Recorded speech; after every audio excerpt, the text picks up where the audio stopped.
பெரம்பூர் சட்டமன்ற தொகுதி நீங்க யாருக்கு வாக்களிக்க போறீங்க? டிஎம்கே தான். இடைமே தான் கிடையாது. விஜய் தானே ஏடிஎம்கே தான். ஸ்டாலின் சார். பிஜேபி தான். தளபதி மு.க. ஸ்டாலின். விஜய்க்கு தானே ஓட்டு பிஜேபி கூட்டணிக்கு. பிஜேபி. நான் விஜய்க்கு தான் வேலை பார்க்கணும். விஜய் போடுவோம். விஜய் தான். விஜய் தான் போடுவோம். ஏடிஎம்கே தான். ஸ்டாலின். திமுக தான். டிஎம்கே. திமுக. உதயசூரியன். விஜய்க்கு தான் போடுவோம். விஜய். எப்பவுமே டிஎம்கே. ஏடிஎம்கே. முக ஸ்டாலின் தான் போடுவோம். நாம் தமிழர் கட்சி. திமுக. டிஎம்கே. நான் விஜய்க்கு தான் வாக்களிக்கலாம் இருக்கேன். சீமானுக்கு தான். ஏடிஎம்கே. விஜய்க்கு தான். டிவிகே. நான் எப்பவுமே டிஎம்கே தான். விஜய்க்கு. விஜய்க்கு. பிஜேபிக்கு தான். காங்கிரஸ். விஜய். அண்ணா திமுக. விஜய் கூட்டணிக்கு தான் போடுவோம்.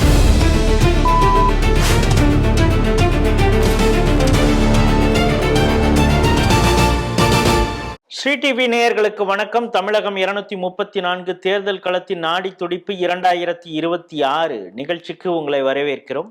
தமிழகம் முழுக்க இருக்கக்கூடிய ஒவ்வொரு சட்டமன்ற தொகுதி அதன் கள நிலவரம் குறித்து நாம் பேசி வருகிறோம். அந்த வகையில் நாம் இன்று எடுத்திருக்கக்கூடிய சட்டமன்ற தொகுதி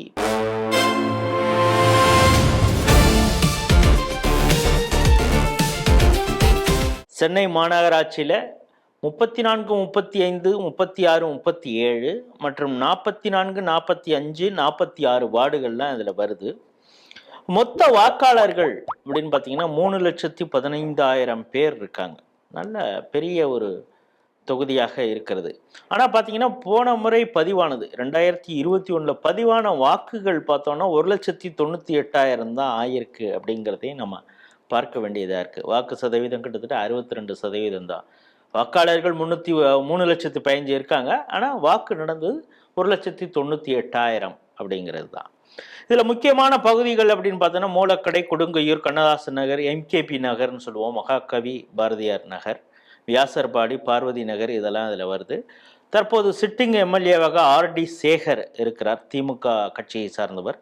1,05,000 வாக்குகள் பெற்று 52% பெற்று வெற்றி பெற்றார். இவருக்கு அடுத்து என்ஆர் தனபாலன் அதிமுக சார்பாக போட்டியிட்டார். 50,291 வாக்குகள் தான் பெற்றார் அப்படிங்கிறத பார்க்குறோம். இதில் ஒரு இடைத்தேர்தல் வந்தது. எப்போன்னா இப்போ 2016 வெற்றிவேல் வெற்றி பெற்றார் அதிமுக சார்பாக. பிறகு அவங்க ஃபேக்ஷன் பிரிஞ்சப்போ அவர் அமமுகவில் இருந்து போட்டியிட்டார். அதாவது 2019 இடைத்தேர்தல் நடந்தது. அப்பொழுதும் ஆர்டி சேகர் தான் வெற்றி பெற்றார் அப்படிங்கிறத பார்க்குறோம். அதுலேயும் 1,06,000 வாக்குகள் 56% வாக்குகளை பெற்று வெற்றி பெற்றிருக்கிறார். இதுதான் இதோடைய பேக்ரவுண்ட் ஆஃப் பெரம்பூர்.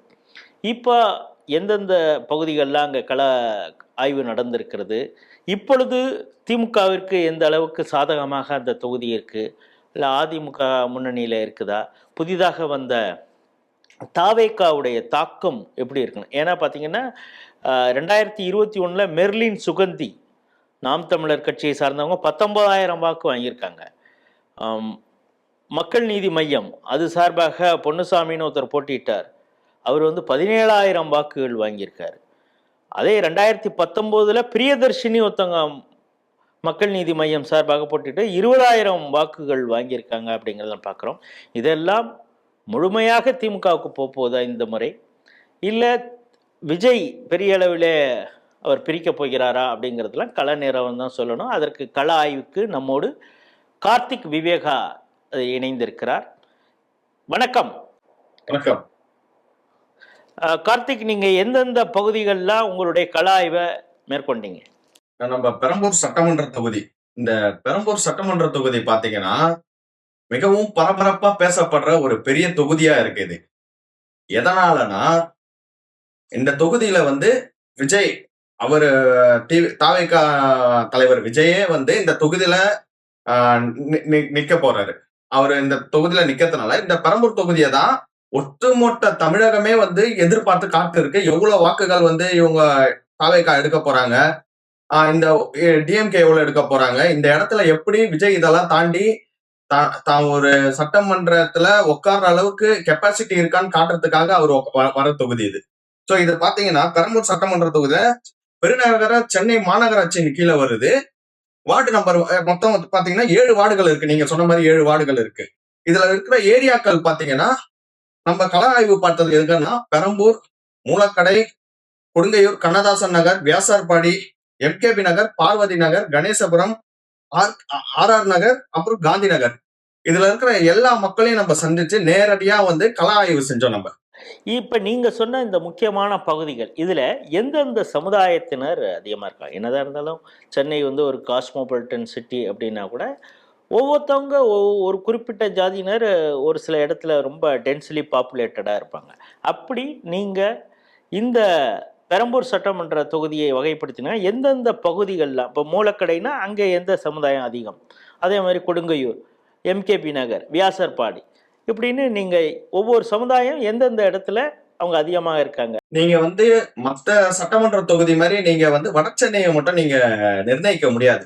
ஏன்னா இங்க எல்லா சமூகத்தினரும் வாழ்றாங்க. எல்லாருமே குறிப்பிட்ட அளவை விட அதிகமாவே இருக்காங்க. எல்லாருமே ஒன்னாதான் இருக்காங்க. யாரும் வந்து தனிப்பட்ட ஒரு ஏரியாக்களாகவோ ஒரு பகுதிகளாகவோ பிரித்து வாழல. எல்லாருமே ஒன்னாவே தான் சர்வே பண்றாங்க. அப்படி இருக்கும்போது நம்ம கள ஆய்வுப்படி ஒரு சில டேட்டாஸ் கிடைச்சிச்சு. சோ இந்த இடத்துல இந்த மக்கள் இவ்வளவு இருக்காங்க. அப்படி பார்க்கும்போது பட்டியல் சமூக மக்கள் வந்து வியாசார்பாடி, கவியரசு கண்ணதாசன் நகர், அப்புறம் எருக்கஞ்சேரி, கொடுங்கியூர் பகுதிகளில் பட்டியல் சமூக மக்களோட ஓட்டுகள் வந்து அதிகமா இருக்கு. வன்னியர்கள், இந்த வன்னியர்கள் ஓட்டு வந்து சர்மா நகர், சாஸ்திரி நகர், கொடுங்கையூர், எருக்கஞ்சேரி, பெரம்பூர் போன்ற பகுதிகளில் வந்து வன்னியர்களோட ஓட்டுகள் வந்து கொஞ்சம் அதிகமாவே இருக்கு. அதுக்கப்புறம் இந்த நாயுடு, செட்டியார்கள், அப்புறம் வந்து இந்த யாதவர்கள், இவங்கெல்லாம் பாத்தீங்கன்னா கணேசபுரம், ஜமாலியா, பெரம்பூர் ரயில்வே குடியிருப்பு, ஸோ இங்கெல்லாம் வந்து பாத்தீங்கன்னா இந்த மாதிரி கம்யூனிட்டி பேஸ் பண்ணி இவங்க இருக்காங்க. நாடார்கள் பாத்தீங்கன்னா பெரம்பூர் மெயின் ரோட்ல இருக்காங்க.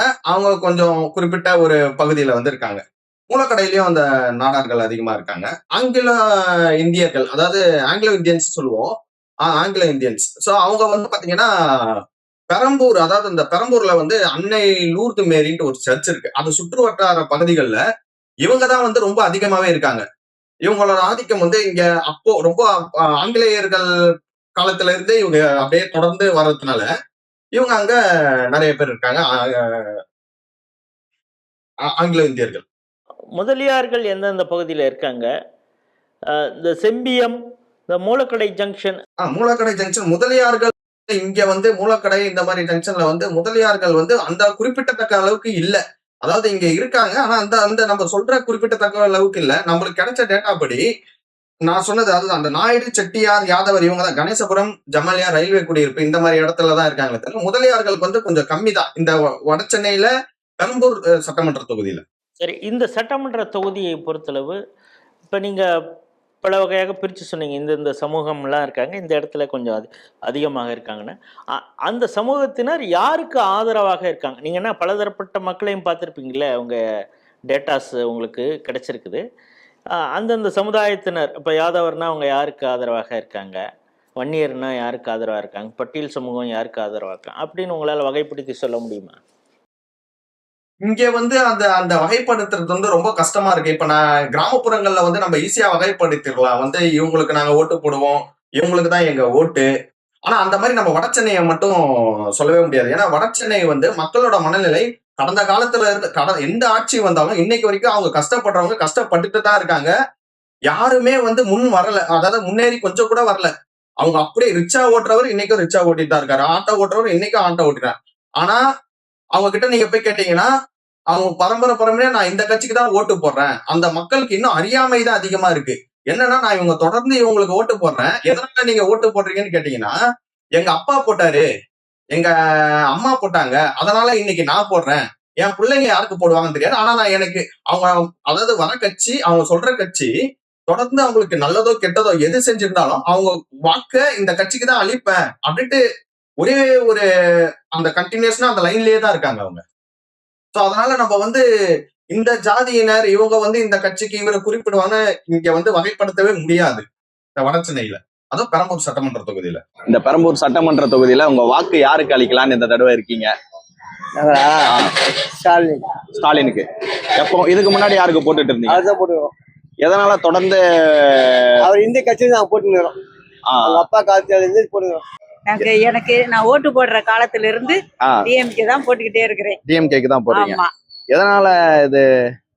அது எங்க அப்பா வந்து டிஎம்கேல இருந்தாங்க, அதனால அப்படியே கண்டினியூஸா போட்டுக்கிட்டோம். சரி, இந்த சட்டமன்ற தொகுதியை பொறுத்தளவு பெண் வாக்காளர்களை நீங்க எத்தனை பேரை சந்திச்சிருப்பீங்க? அவங்க என்ன மாதிரியான கருத்தை சொல்றாங்க? பெரம்பூர் சட்டமன்ற தொகுதியில தான் இருக்கிறதுல பெண் வாக்காளர்கள் அதிகம். அவங்கள சந்திக்கும் போது ஒரு சிலர் வந்து என்ன சொல்றாங்கன்னா, நாங்க வந்து இதுக்கு முன்னாடி வந்து திமுகவுக்கு போட்டுட்டு இருந்தோம். எங்களோட வாக்குகள் வந்து திமுகவுக்கு நாங்க வாக்கு போட்டுட்டு இருந்தோம். அவங்கதான் வந்து எங்களுக்கு எல்லாமே நிறைய இஸ்லாமியர்களே வந்து நாங்க திமுகவுக்கு தான் இது வரைக்கும் போட்டுட்டு இருந்தோம். ஆனா இதுக்கப்புறம் நாங்க வந்து ஏன்னா இது ஒரு பெரிய தாக்கம். ஏன்னா விஜய் வந்து தாவேக்கா டைரக்டா விஜய் வர்றதுனால அவங்க எல்லாருமே கொஞ்சம் நம்மளுக்கு எதனா ஒரு மாற்றம் கிடைக்கும், நமக்கு எதனா ஒரு வழி கிடைக்கும், நம்ம இதுக்கப்புறமாவது நம்ம வாழ்க்கை கொஞ்சம் முன்னேறும்ன்றது பெண்கள் எல்லாருமே நான் பார்த்த வரைக்கும் அனைத்து பெண்களுமே ஒரு 90% பெண்கள் தாவேக்காவை தான், அதாவது விஜய்க்கு தான் நான் போடுவேன், தாவேக்காவுக்கு தான் வந்து ரொம்ப உறுதியா இருக்காங்க. அதுவே வயசை வச்சு பார்த்தோம்னா இப்ப அவங்க வயது வந்து ஒரு 30-35 வயசு, அதாவது 18ல இருந்து வாக்களிக்கிற வயதுல இருந்து 35 வயசு வரைக்கும் நம்ம பார்த்தோம்னா அந்த பெண்கள் எல்லாமே சொல்றது என்னன்னா விஜய். சோ நாங்க வந்து இதுக்கு முன்னாடி அதிமுகவுக்கு போட்டோம், நாம் தமிழர் போட்டோம், நாங்க வந்து டிஎம்கேக்கு போட்டோம். ஆனா இப்ப வந்து அவங்க ஃபுல்லாவே மாற்றத்தை தேடிதான் இருக்காங்க. எங்களுக்கு ஒரு நல்லது நடக்கும், எங்களுக்கு வந்து எங்க பிரச்சனைகள்லாம் தீரும் அப்படின்றதுனால அவங்க தாவேக்காவை தேர்ந்தெடுக்கிறாங்க. அதே வந்து 35க்கு மேல இருக்கிற ஒரு 50-55, 35ல இருந்து ஒரு 55-60 வயசு இருக்கிறவங்க யாரை கேட்டாலும் நீங்க நான் வந்து அப்போ வந்து திமுகவுக்கு போட்டேன், எங்க அப்பா போட்டாரு, எங்க வீட்டுக்காரர் இதுதான் போட சொல்லுவாரு, அதனால நாங்க போடுறோம். உங்களுக்கு இந்த மாதிரி தொடர்ந்து நீங்க இவங்களுக்கே போடுறீங்களே, அதனால உங்களுக்கு வந்து இது வரைக்கும் நீ இந்த வட சென்னை வந்து ஒரு மாற்றத்தை கூட காணலையே, இப்படியேதான் இருக்கு. நீங்க எக்ஸாம்பிள் பாத்தீங்கன்னா வட சென்னையில உழைக்கும் வர்க்கம் அதிகமா இருக்கிற பகுதி. நீங்க வந்து சாதாரண ஒரு டிஹெச் ரோடுன்னு ஒரு ரோடு இருக்கு வட சென்னையில, டிஹெச் ரோடுன்னு இருக்கு. அந்த ரோடு இந்த மூலக்கடையில ஸ்டார்ட் ஆகி திருவத்தூர் வரைக்கும் போகும். அப்படி திருவத்தூர் வரைக்கும் போற ரோடு இன்னைக்கு வரைக்கும் நீங்க பாத்தீங்கன்னா அந்த ரோடு எந்த கட்சி வந்தாலும் சரி செய்யல. அந்த மக்கள் வந்து எந்த கட்சி வந்தாலும் சரி செய்யல, அந்த அதிருப்திலேயே இருக்காங்க. அந்த ஒரு காரணத்தாலேயே வந்து இவங்க வந்து மாற்றத்தை தேடும் போது அவங்க வந்து புதுசா யாருன்னா வரணும்ன்றத யோசிக்கிறாங்க. இந்த சட்டமன்ற தொகுதியை பொறுத்தளவு பெண்கள், அதுவும் இந்த ஏஜ் குரூப் 18 to 30, 35 அப்படின்னு நீங்க சொல்றீங்க. இது எந்த பகுதியில் அதிகமாக விஜய்க்கு ஆதரவாக இருக்குது? அதாவது மெயின் அந்த டவுனில் அப்படி இருக்குதா, இல்லை கொஞ்சம் அதை விட கொஞ்சம் பெரிஃபெரலாக கொஞ்சம் தள்ளி இருக்கிறவங்கள்ட்ட விஜயோடைய தாக்கம் அதிகமாக இருக்குதா? அதை சமுதாய ரீதியாக கூட சொல்லலாம். இப்போ அந்த பட்டியல் சமூகத்திலேருந்து தாவேக்காவுக்கு எத்தனை பேர் ஆதரவாக இருக்கிறாங்க, இல்லை இந்த ஒரு லொக்காலிட்டியில் இருக்கிற பெண்கள் அதிகமாக தாவேக்காவுக்கு ஆதரவாக இருக்காங்க அப்படின்னு உங்களால் வகைப்படுத்த முடிஞ்சதா? நம்ம வந்து சாதியல் ரீதியா வந்து வகைப்படுத்தி இருக்கலாம், படுத்தலாம். அது பாத்தீங்கன்னா பட்டியல் சமூகத்துல இருக்கிற பெண்கள் வந்து கொஞ்சம் வந்து திமுகவுக்கு ஆதரவா இருக்காங்க. அவங்க வந்து திமுகவை தான் எல்லாருமே வந்து சொல்றாங்க. அந்த குறிப்பிட்ட அந்த பட்டியல் சமூகத்துல இருக்கிற நான் சொன்ன மாதிரி வியாசார்பாடி, கண்ணதாசன் நகர், இது சுற்றுவட்டா திமுக ஓரளவுக்கு அதிமுகவை எதிர்பார்த்து அவங்க வந்து அவங்களுக்கு தான் நான் ஓட்டு போடுவோம் அப்படின்ற ஸ்ட்ராங்காவே இருக்காங்க. அதே வந்து மற்ற பகுதிகளில் இருக்கிறவங்க பாத்தீங்கன்னா பட்டியல் சமூகம் இல்லாம வன்னியரோ அதே நம்ம ஃபர்ஸ்ட் சொன்ன மாதிரி யாதவர், நாடார், முதலியார், நீங்க சொன்ன மாதிரி இவங்க எல்லாருமே வந்து அதுல எல்லாருமே வந்து மக்கள் எல்லாமே வந்து புதுசா ஒருத்தரை நாங்க தேடி போறோம், எங்களுக்கு வந்து புதுசா ஒருத்தர் வேணும், அவர் வந்து இந்த வட சென்னையை மேம்படுத்துவாரு, எங்களுக்கான நலத்திட்டங்களும் எங்க வாழ்வாதாரத்தையும் அவர் மேம்படுத்தி காட்டுவாருன்றதுக்காக எல்லாரையும் தாவேக்காவை வந்து தேர்ந்தெடுக்கிறேன். இந்த சட்டமன்ற தொகுதியை பொறுத்தளவு இளைஞர்களுடைய வாக்கு சதவீதங்கிறது எவ்வளவு இருக்கும்? அவங்க என்ன நினைக்கிறாங்க? அவங்களும் அதே மாதிரி குறிப்பிட்ட எந்தெந்த பகுதியில் இருக்கிறவங்க விஜய்க்கு ஆதரவாகவோ இல்லை மற்ற கட்சிக்கு ஆதரவாகவோ இருக்கிறாங்க அப்படிங்கிறத உங்களால் பார்க்க முடிஞ்சதா? ஆமாமா, இப்ப இந்த சட்டமன்ற தொகுதியில இளைஞர்கள் வாக்கு அதிகமா இருக்கு. ஏன்னா இப்ப வந்து வட சென்னையில வந்து நிறைய காலேஜஸ் எல்லாருமே வந்து டிகிரி ஹோல்டர்ஸ் அதிகமா இருக்காங்க, படிச்சவங்க அதிகமா இருக்காங்க. ஸோ அந்த இளைஞர்கள்லாம் எதை தேடி போறாங்கன்னா எல்லாருமே ரசிகரா இருந்து நான் ரசிகரா இருந்தேன், அதனால எனக்கு விஜய் பிடிச்சிச்சு, விஜய் வந்து இன்னைக்கு வந்தா நல்லா இருக்கும்ட்டு இளைஞர்கள் வாக்கு அதிகமா வந்து இந்த பகுதியில விஜய்க்கு போற மாதிரி தான் இருக்கு. ஏன்னா யாருமே வந்து நம்ம எடுத்த கள நிலவரப்படி யாருமே வந்து எனக்கு வந்து நான் டிஎம்கேக்கோ நான் அதிமுகக்கோ இல்ல நாம் தமிழருக்கோ போவோன்ட்டு யாருமே சொல்லல. ஸோ இவங்களோட இளைஞர்களோட முழுக்க முழுக்க அவங்களோட செயல்பாடுகள் விஜய் தாவேக்காவை சார்ந்துதான் இருக்கு. இந்த சட்டமன்ற தொகுதியை பொறுத்தளவு இஸ்லாமியர்கள், கிறிஸ்தவர்கள், ஆங்கிலோ இந்தியன்ஸ் இருக்காங்க அப்படின்னு சொல்லிட்டீங்க. குறிப்பாக இந்த ரயில்வே குவார்ட்டர்ஸை சுற்றி இருக்கக்கூடிய பகுதியை நீங்கள் ஒரு சர்ச் சொன்னீங்க, அதை சுற்றி இருக்கிறாங்கன்னு. கிறிஸ்தவர்கள், முஸ்லீம்கள் பாப்புலேஷன் எங்கே டென்ஸ்டாக இருக்காங்க? இஸ்லாமியர்கள் வந்து எல்கேபி நகர், கண்ணதாசன் நகர், வியாசார்பாடி, பிபி ரோட், இதெல்லாம் வந்து இஸ்லாமியர்கள் அதிகமா இருக்காங்க. ஆனா இஸ்லாமியர்கள் அனைவரும் சொல்ற ஒரே கருத்து என்னன்னா, இஸ்லாமியர்கள் எங்களுக்கு வந்து திமுகவுக்கு தான் நாங்க ஓட்டு போடுவோம். இஸ்லாமியர்கள் மக்கள் எல்லாருமே அவங்க வந்து அதே ஸ்டாண்ட், அதாவது ஒரே ஸ்டாண்ட், அவங்க மாற்றமே இல்லை. அவங்களோட ஸ்டாண்ட் என்னன்னா, நாங்க திமுகவுக்கு தான் ஓட்டு போடுவோம் அப்படின்ற அந்த கரெக்டா அந்த லைன்ல அப்படியே தான் இருக்காங்க. அவங்க எந்த ஒரு மாற்றத்தை தேடியும் இல்லை. அவங்களுக்கு வந்து திமுக பாதுகாப்புன்னு நினைக்கிறாங்க. அதனால நாங்க திமுக தேர்ந்தெடுக்கிறோம்னு சொல்றாங்க. கிறிஸ்தவர்கள் என்ன நினைக்கிறாங்க? கிறிஸ்தவர்களும் நீங்க சொல்ற மாதிரி கிறிஸ்தவர்கள், அதாவது இந்த பெரம்பூர் ரயில்வே காலனி, அப்புறம் ஒரு சில பகுதிகளில் இருக்கிறவங்க எல்லாம் கிறிஸ்தவர்கள் அதிகமா இருக்கிற பகுதி. அங்க இருக்கிறவங்க எல்லாருமே சொல்றது திமுகவை தான் தேர்ந்தெடுக்கிறாங்க. கிறிஸ்தவர்கள் பகுதியில தாவேக்காவுக்கு பெரிய அளவு தாக்கம் இல்லையா? அதாவது தாவேக்காவோட தாக்கம் வந்து இப்ப எக்ஸாம்பிள் ஒரு குடும்பம் இருக்குன்னா, அம்மா அப்பா வந்து திமுகவை தேடி தான் போறாங்க. அவங்க பிள்ளைகள் தான் வந்து தாவேக்காவுக்கு வராங்க எல்லாருமே. சரி, இந்த சட்டமன்ற தொகுதியை பொறுத்தளவு அரசு திட்டங்கள், தமிழக அரசு வந்து சொல்லியிருக்கக்கூடிய திட்டங்கள், மகளிர் உரிமை தொகையாக இருக்கட்டும், விடியல் பேருந்து கூட அங்கங்க போயிட்டு இருக்கு. இதோடைய தாக்கம் அந்த பகுதியில எப்படி இருக்கு? நீங்க விடியல் பேருந்துன்னு சொல்றீங்க. சென்னையில எல்லா இடத்துலயுமே இந்த மின்சார பேருந்துகள் அதிகமா ஓடிட்டு இருக்கு, நீங்க எல்லாம் பார்க்கலாம். ஆனா சாபக்கேடு வாய்ந்த ஒரு பகுதி, அதாவது ஒரு தொகுதினா அது இந்த வட சென்னையில இருக்க பெரம்பூர் சட்டமன்ற தொகுதி. நீங்க எம்கேபி நகர், கண்ணதாசன் நகர், கொடுங்கையூர், எர்க்கஞ்சேரி பகுதிகளுக்கு நீங்க இன்னைக்கே போட்டாங்கன்னா பஸ் கிடையவே கிடையாது. மக்கள் பஸ்ஸுக்கோசம், அந்த பஸ் இல்லாதனால ரொம்ப வந்து அவங்க அவல நிலையில இருக்காங்க. அவங்க வந்து ஷேர் ஆட்டோவை மட்டும்தான் யூஸ் பண்றாங்களே, பேருந்து சுத்தமா வந்து பேருந்துகளே கிடையாது. இன்னொன்னு பாத்தீங்கன்னா, நீங்க பெரம்பூர் பேருந்து நிலையம் இருக்கு. எத்தனை கால ஆட்சி வந்தாலும் அந்த பெரம்பூர் பேருந்து நிலையம் சரி செய்யப்படாமல் அப்படியே தான் இருக்கு. அந்த பெரம்பூர் பேருந்து நிலையம், கவியரசு கண்ணதாசன் பேருந்து நிலையம், இதெல்லாம் பாத்தீங்கன்னா மக்களுக்கு அவங்க அடிப்படைக்கு கொஞ்சம் ஒரு செகண்டுக்கு இந்த பஸ் விட்டா கூட நல்லா இருக்கும். ஆனா மக்கள் சொல்றது என்னன்னா, எங்களுக்கு பஸ்ஸே வர்றது இல்ல, ஷேர் ஆட்டோக்களையும் நாங்க ரேபிடோ, ஊபர், ஓலா இதை நம்பிதான் இருக்கோம். இதை நம்பி நாங்க மெயின், அதாவது முக்கியமான இடத்துக்கு போயிட்டு, அதாவது மூலக்கடை, வியாசார்பாடி, இந்த மாதிரி இடத்துங்களை எல்லாம் மின்ட், பாரிஸ் இப்படி போனாதான் எங்களுக்கு மற்ற இடங்களுக்கே போக முடியும். அதனால வந்து எங்களுக்கு வந்து இதெல்லாம் வந்து எங்களுக்கு திட்டங்களே எடுத்துட்டு வரல. ஏன்னா அங்க வந்து சாலைகளும் சரியில்லை, இந்த மாதிரி திட்டங்களும் கிடையாது.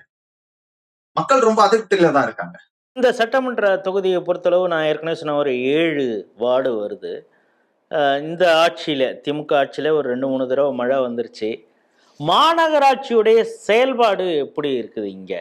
ஏன்னா மாநகராட்சியுடைய செயல்பாடும் அவங்களுடைய வார்டு, கட்சி சார்ந்த வார்டு உறுப்பினர்களுடைய செயல்பாடும் தான் அந்த மக்களை வந்து ரொம்ப அருகிலே அவங்க தான் இருப்பாங்க. ஏதாவது பிரச்சனைனா அவங்க ஃபஸ்ட்டு வார்டு கவுன்சிலர்கிட்ட தான் சொல்லுவாங்க.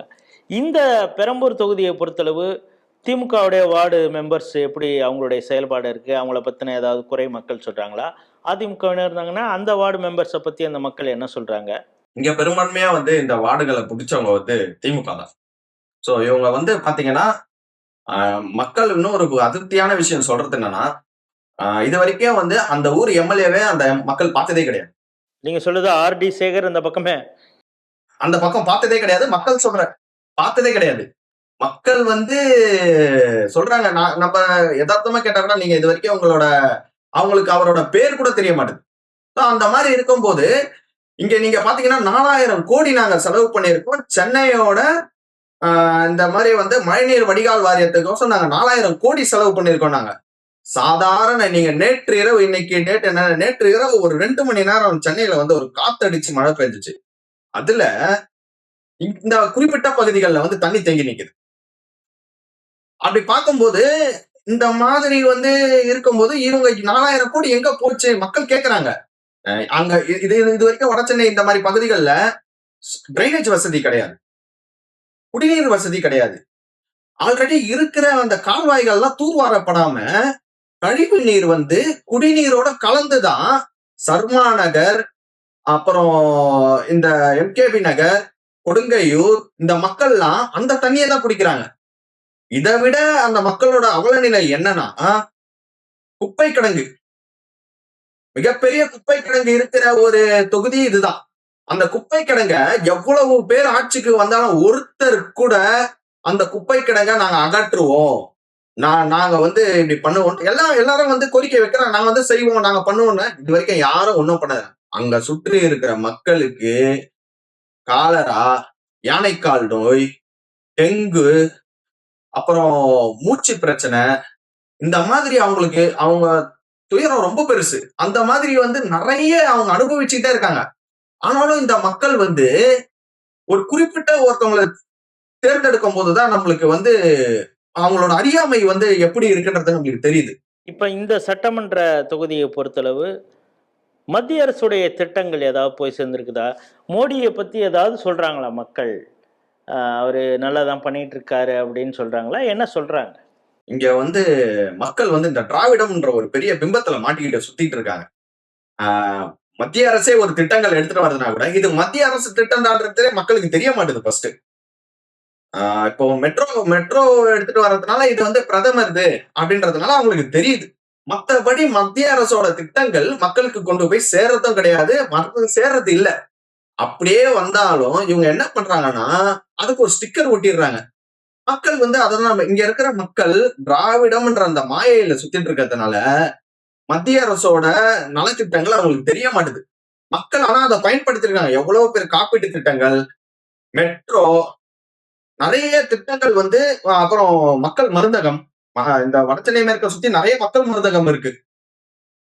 அதெல்லாம் வந்து மக்களுக்கு வந்து தெரிய மாட்டுது. இந்த சட்டமன்ற தொகுதியை பொறுத்தவரை நீங்களே சொன்னீங்க நிறைய உழைப்பாளர்கள் இருக்கிறாங்க, உழைப்பாளர்கள் அதிகம் இருக்கக்கூடிய தொகுதி பெரம்பூர் அப்படின்னு சொல்லியிருக்கீங்க. அது ஓரளவு உண்மைதான். அதனால் அதை வைத்து தான் வந்து சிபிஎம், மார்க்சிஸ்ட் கம்யூனிஸ்ட் கட்சியை சார்ந்த சவுந்தரராஜன் 2011 வெற்றி பெற்றார். அதற்கு முன்பு மகேந்திரன் வெற்றி பெற்றார் இந்த தொகுதியில். அப்படிங்கிறப்ப கம்யூனிஸ்டுகளுக்கு ஏதாவது அங்கே செல்வாக்கு இப்பொழுது இருக்கிறதா? நீங்க பாத்தீங்கன்னா கம்யூனிஸ்ட்ன்றது வந்து நான் 2 நாட்களுக்கு மேல வந்து இங்க வந்து நான் கள ஆய்வு பண்ணிட்டு இருக்கும்போது ஒருத்தர் வாயில இருந்தும் சிபிஎம், கம்யூனிஸ்ட் அப்படின்ற மாதிரி வயதானவர்கள் வாயிலையும் வரல, உழைக்கும் வர்க்கத்தினர் வாயிலையும் வரல, பொதுமக்கள் அதாவது சாதாரண பொதுமக்கள் அவங்களுக்கும் வந்து அதாவது என்ன இந்த கல்லூரி போற மாணவர்கள் யாருமே யார் வாயிலையும் வரல. அவங்களுக்கு தெரிஞ்சது இப்ப வரைக்கும் என்னன்னா இவங்களெல்லாம் மறந்துட்டாங்க. அவங்க அதாவது சிபிஎம் இவங்க இந்த கம்யூனிஸ்ட் எல்லாம் மறந்துட்டாங்க. அவங்க மறந்துட்டு அவங்க வந்து இந்த 4 கட்சி தான் இப்போ வந்து இருக்கு. அதாவது ஒண்ணு வந்து திமுக, அதிமுக, நாம் தமிழர், தாவேகா, அவ்வளவுதான் அவங்களோட மனப்பான்மை. நீங்க கேட்டீங்கன்னா அவங்களோட கொஸ்டின் யாருக்கு போடுறீங்க அப்படின்னு கேட்டா அதுக்கான ஆன்சர் தான் இருக்கும். இவங்களாம் அவங்களுக்கு மறந்துட்டாங்க, மக்கள் மறந்துட்டாங்க. இந்த சட்டமன்ற தொகுதியை பொறுத்தளவு 1, 2, 3, 4 இதையெல்லாம் சொன்னாங்க.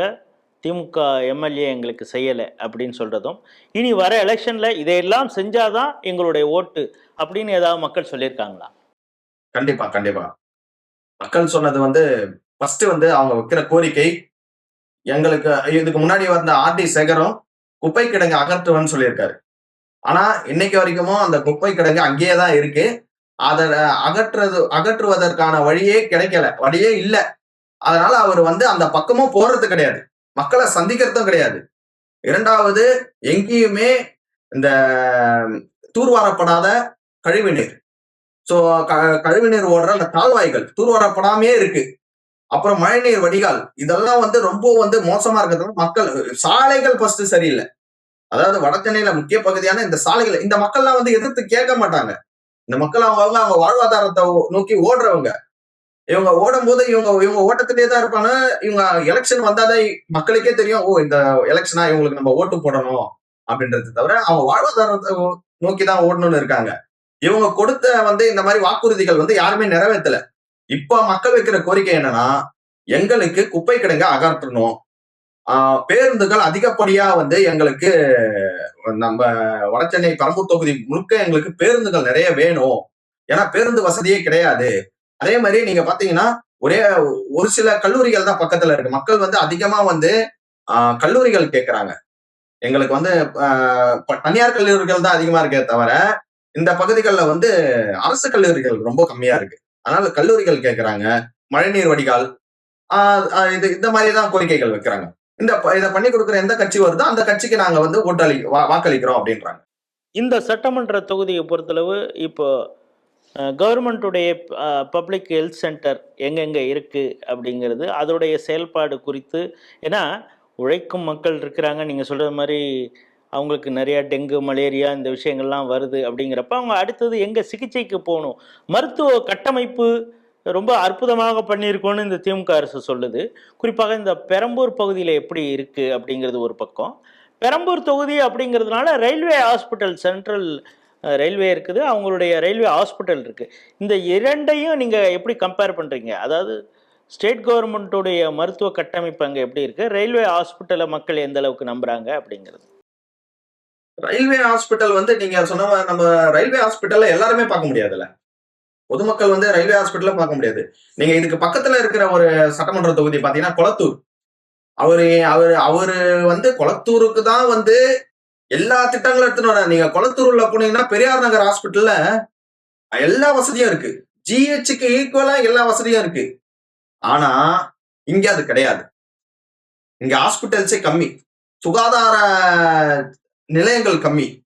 இங்க ஒரு லேடி ஒருத்தவங்க பிரெக்னன்ட் ஆகுறாங்கன்னா சுகாதார நிலையமே இங்க வந்து அவங்களுக்கு இங்க இருந்து போறதுக்கே ஒரு 2 கிலோமீட்டர் 3 கிலோமீட்டர்ல தான் இருக்கு. யாருக்குமே நியர்பைல கிடையாது. அப்படி இல்லைன்னா குழந்தை பெற்றுக்கணும் அப்படின்னு ஒரு ஹாஸ்பிட்டல் போனா எக்மூர் தான் போகணும். ஏதோ ஒரு எமர்ஜென்சினா கூட ஹாஸ்பிட்டல் வந்து ஜிஹெச் இதை நம்பிதான் இருக்காங்க. இங்க வந்து சுகாதாரம் வந்து இவங்களுக்கு வந்து பாத்தீங்கன்னா எல்லாருமே பிரைவேட் ஹாஸ்பிட்டல்ஸை நம்பிதான் இருக்காங்க. இன்னும் வந்து மாநில அரசு வந்து இந்த பகுதியில எந்த ஒரு ஹாஸ்பிட்டலும் எந்த ஒரு இதுவும் இல்லை.